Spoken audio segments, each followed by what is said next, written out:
الحمد لله رب العالمين والعاقبة للمتقين والصلاة والسلام على سيد الأنبياء والمرسلين وعلى آله وأصحابه الطيبين الطاهرين أما بعد فأعوذ بالله من الشيطان الرجيم بسم الله الرحمن الرحيم يا أيها الذين آمنوا استعينوا بالصبر والصلاة إن الله مع الصابرين صدق الله العظيم غوث اعظم بمنی بے سرو ساما مدد قبلہ دین مدد کعبہ ایمان مدد انتظار کرم تستمن عینی را اے خدا جو خدا بینو خدا دا مدد بگردہ بے بلا افتادہ کشتی ضعیفانو شکستہ رات و پشتی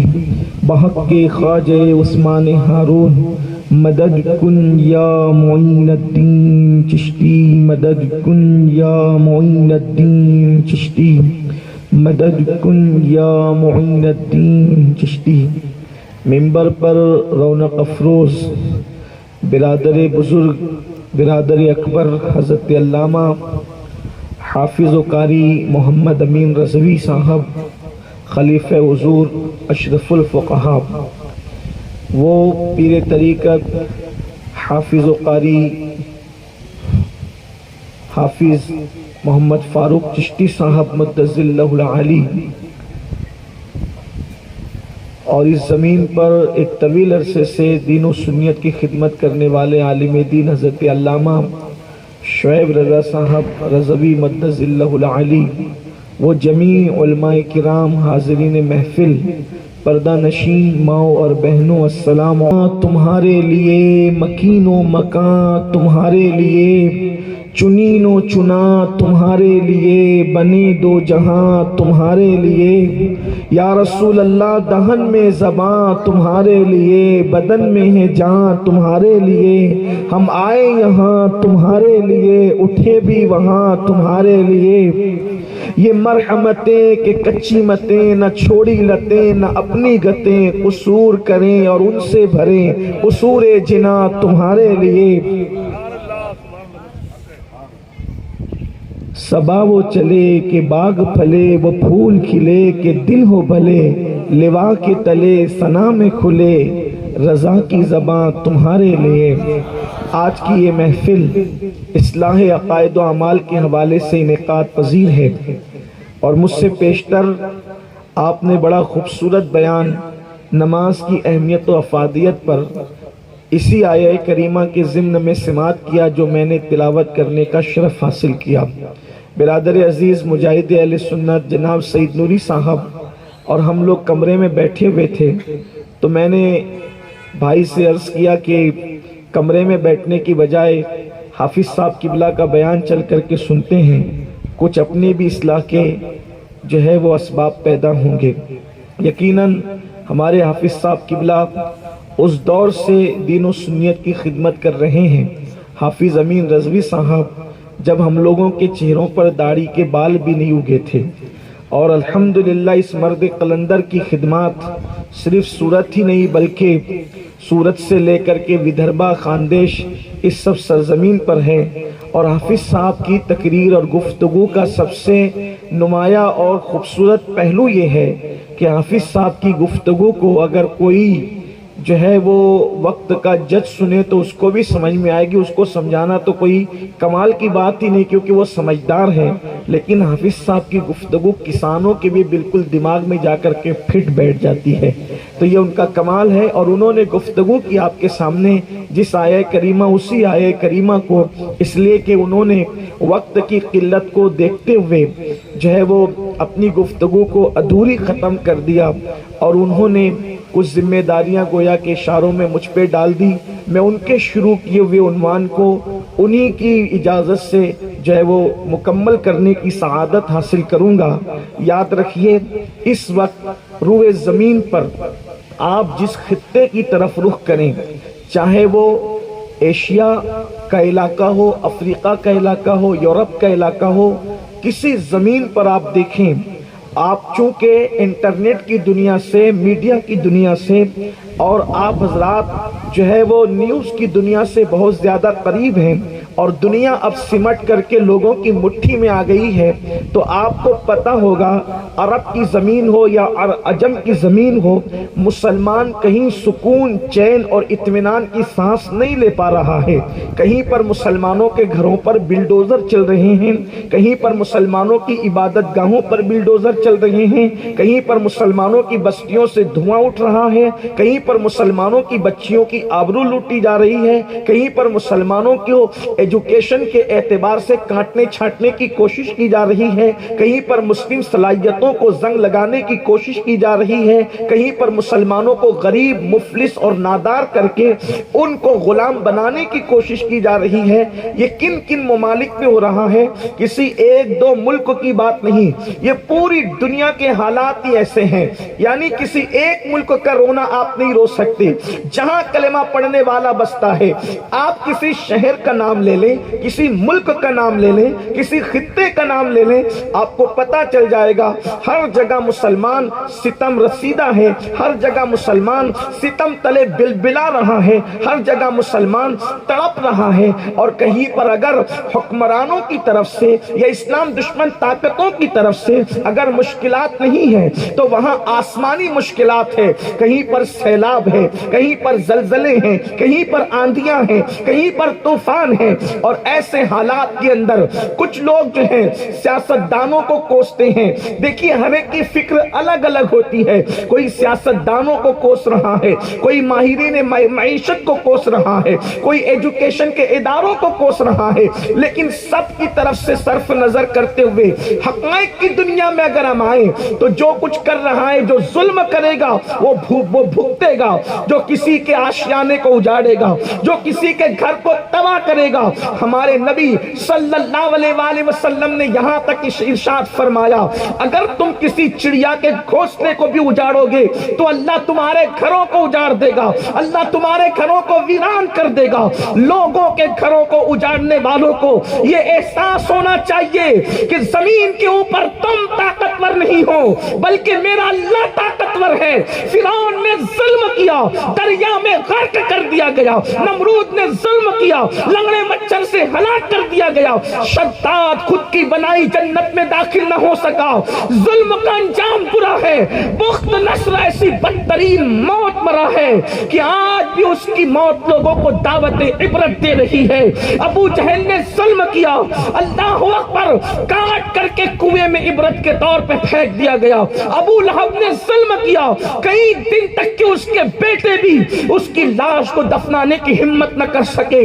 آج بھی ظلم کرنے والے چاہے وہ کسی مذہب کے ہوں، چاہے کسی مسلک کے ہوں، چاہے کسی خاندان کے ہوں، چاہے کسی خطے کے ہوں، چاہے کسی قبیلے کے ہوں، کان کھول کر سن لو، مخلوق کمزور ہو سکتی ہے لیکن خالق کمزور نہیں ہو سکتا۔ جب اس کی لاٹھی اٹھے گی تو تم میں کا کوئی فرعون بھی غرق کر دیا جائے گا، اور اس کو لاش کی لاش کو کتے بھی نہیں کھائیں گے، اس لیے کہ فرعون کی لاش کو اللہ اکبر جانور بھی نہیں کھائے ہیں۔ آج تک میوزیم میں ننگا پڑا ہوا ہے اور لوگوں کو دعوت عبرت دے رہا ہے جو ظلم کر رہے اپنی جگہ، لیکن چونکہ وہ لوگ میرے سامنے ہیں نہیں، میری بات ان تک پہنچ نہیں سکتی، تو اللہ اکبر، خالی تھالی یا تالی بجانے سے کیا ہونے والا؟ اس لیے کہ جب ان تک بات پہنچنا ہی نہیں ہے تو نہ تالی میرا بجانے سے کوئی فائدہ، نہ تھالی بجانے سے میرا کوئی فائدہ، نہ چیخنے چلانے سے میرا کوئی فائدہ۔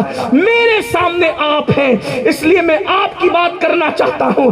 جب پوری دنیا میں ظلم ہو رہا ہے تو مسلمان آسمان کی طرف دیکھتا ہے، مولا ابراہیم کی تو نے مدد کی تھی، اللہ اکبر، اب میرے لیے مدد کب آئے گی؟ تو نے حضرت ایوب کی تو مدد کی تھی، میرے لیے مدد کب آئے گی؟ تو نے جناب یوسف کی تو مدد کی تھی، میرے لیے مدد کب آئے گی؟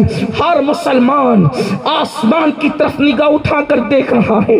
اگر وہ ننھا سا بچہ ہے بیت المقدس کی سرزمین پر، اگر 6-7 سال کا وہ ننھا سا بچہ ہے تو وہ اپنے باپ کی موت کے بعد آسمان کی طرف آنکھوں میں آنسو لے کر خدا